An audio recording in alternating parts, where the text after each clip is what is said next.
Belum lama ini viral video yang memperlihatkan aksi seorang cewek mukbang katak atau kodok.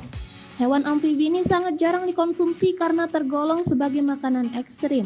Namun seorang cewek baru-baru ini terlihat sangat lahap menyantap daging kodok. Dia bahkan sengaja mukbang kodok rebus yang berukuran jumbo.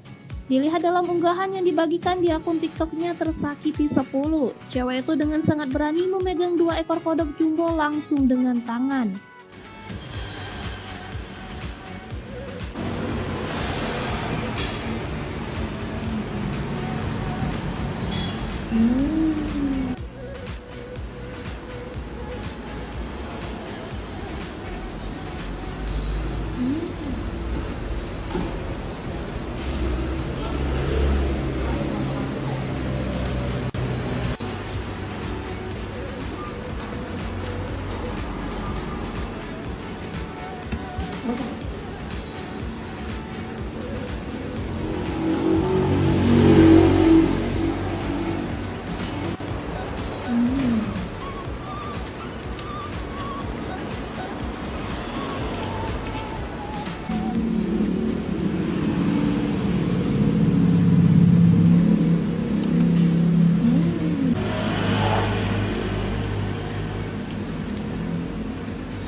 Terima kasih sudah nonton.